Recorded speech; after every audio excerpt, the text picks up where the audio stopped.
আসসালামু আলাইকুম ওয়া রাহমাতুল্লাহি ওয়া বারাকাতুহু।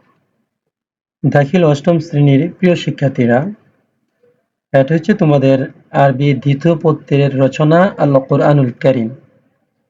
তোমাদের একটা রিকোয়েস্ট ছিল, স্যার কোরআনুল কারীম রচনাটা অনেক বড়, আপনি যদি আমাদেরকে সংক্ষিপ্ত করে দিতেন তাহলে অনেক ভালো হতো। তোমাদের রিকোয়েস্টের কারণে আমি এই রচনাটা সংক্ষিপ্ত করে দিয়েছি। এখন তোমাদের কাজ হচ্ছে রচনাটা পড়ে মুখস্থ করে নিবে এবং পরীক্ষাতে লিখে দিয়ে আসবে। যে কোনো রচনার প্রথমে ভূমিকা থাকে এবং শেষে থাকে উপসংহার।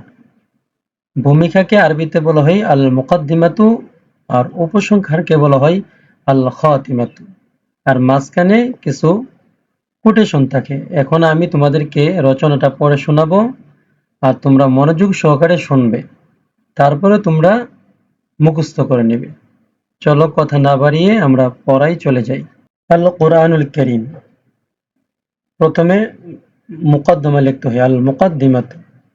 আলহামদুলিল্লাহিল্লাযী নাযালাল কোরআনাল কারীমা আলা আবদিহি মুহাম্মাদিন সাল্লাল্লাহু আলাইহি ওয়াসাল্লাম লিয়াকুনা দুস্তুরান লিহায়াতিনা ওয়াল কোরআনু ফিল ইসতিলাহি হুয়া কালামুল্লাহি তাআলা আল মুনাজ্জালু আলান নাবিয়্যি সাল্লাল্লাহু আলাইহি ওয়াসাল্লাম আল মাকতুবু ফিল মাসাহিফি والمنقول عنه نقلا متواترا بلا شبهة.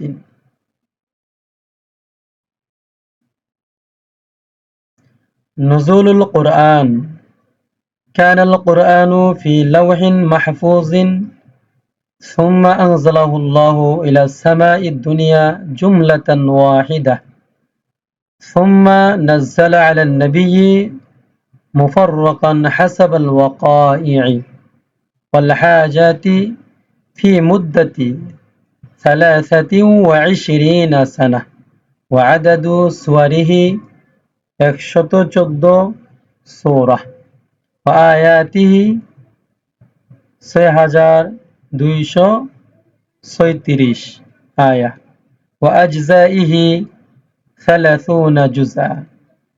مقصد القرآن وشرفه: إن المقصد من نزول القرآن وهداية الناس وإخراجهم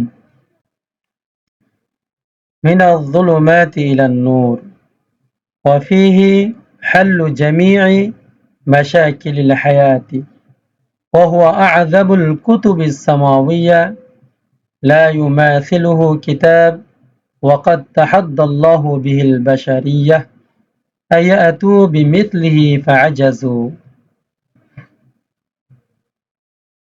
আল খাতিমাত, এই কোটেশনটা হচ্ছে শেষ অর্থাৎ উপসংহার। يجب علينا أن نقرأ القرآن قراءة صحيحة ونفهمه فهما كاملا ونعمل بما فيه من أوامر ونواهٍ فالقرآن هو دستورنا المطهر وفيه فلاح الناس ونجاتهم في الدنيا والآخرة. প্রিয় শিক্ষার্থীরা, এই ছিল তোমাদের আল কোরআনুল কারীম রচনা। এই ভিডিওগুলো যদি তোমাদের ভালো লাগে, এই চ্যানেলটা তোমরা সাবস্ক্রাইব করে দিবে। এতক্ষণ পর্যন্ত ধৈর্য সহকারে ভিডিওটা দেখার জন্য তোমাদেরকে অসংখ্য ধন্যবাদ। মা আসসালাম, আসসালামু আলাইকুম ওয়া রাহমাতুল্লাহি ওয়া বারাকাতুহু।